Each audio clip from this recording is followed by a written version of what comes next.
In the previous chapter, we discussed degeneration, the replacement of a natural foundation by cultural tendencies. This is me. I'm Ole. In 2016, I spent 6 months in Norway experimenting with being in the wilderness. During this period, I built a cabin in the woods, and in 2017 I went back, deconstructed this cabin and transported it to the Netherlands as part of my graduation at Aki Artes in Enschede. Now it travels through Europe for exhibitions. One of the most overwhelming elements of this experience was being all alone in a foreign place during the almost constant darkness of the winter months.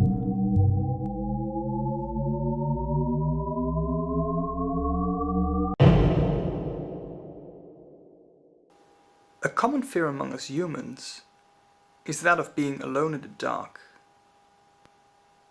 And understandably so. Sensory deprivation causes a heightened sense of awareness of that to which we usually pay no attention. Thus more of what we notice we simply can't place. Heck, it can cause you to hallucinate. And with nobody in our direct vicinity, we're thrown back on our own if something happens. Naturally, a certain level of panic and adrenaline may arise based upon the fear that we experience. But with the flick of a matchstick, the darkness dissipates.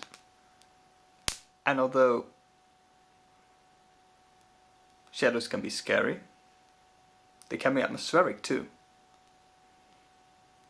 No wonder Twilight's considered a magical moment. Though I'm still all alone. And in a time where light literally appears with the flick of a switch, light and darkness can be considered binary. Either it's light or it's dark.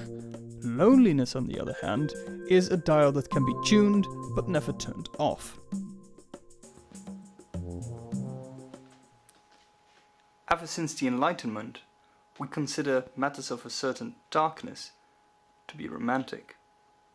And so too did the English with Robinson Crusoe, the lone man stuck on an island bereft of human contact. Now, Crusoe is a pinnacle of attention, a single individual to which the masses direct their focus, but none of it reaches him. They envy his adventure, but from a safe distance. He is alone in a cultural and physical fashion, unreachable, almost venerated. As we can expect, there where there are Englishmen, there are the French to object them. And so too there is a degree of loneliness best described by Jean-Paul Sartre.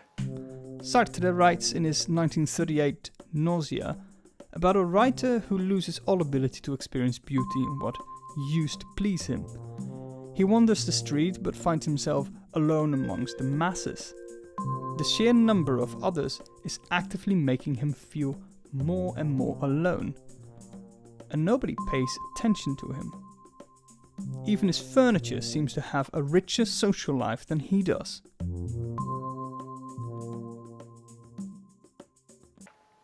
Now, loneliness is a strange thing.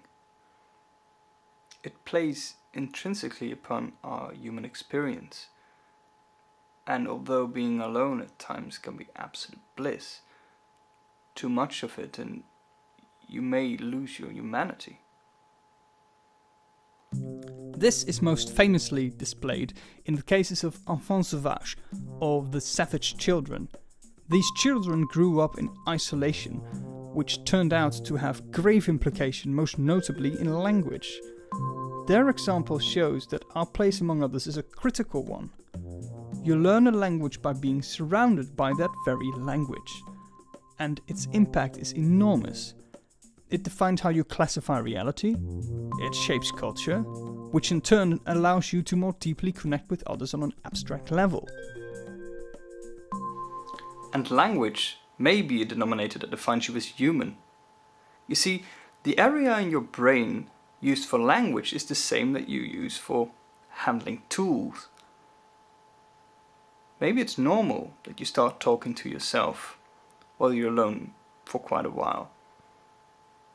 Maybe that's you trying to stay sane, trying to stay human. Isolation is a very powerful tool to get someone to do what you want. The fear of becoming an outcast with others rejecting you is the driving force behind many of our behaviors. We may very well do things we don't like or believe in out of fear of becoming undesirable. You may even force yourself into social encounters because of the fear of missing out. But is loneliness only a bad thing then? Absolutely not. It can just as well be very pleasant to be on your own. Though it can be argued that in a time of social control through technology, hello NSA, you never truly are. Sometimes you need to be a bit of an outcast to remain yourself.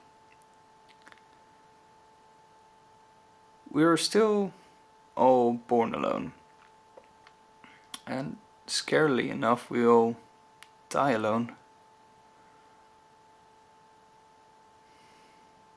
But unwanted loneliness is very dark indeed.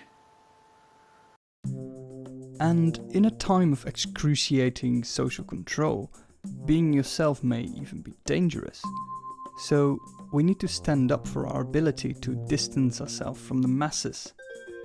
Remain able to take moments simply to be alone. And don't worry, when you're alone, you really aren't. You're with yourself. And yourself is always there for you. So the two of you better become good friends.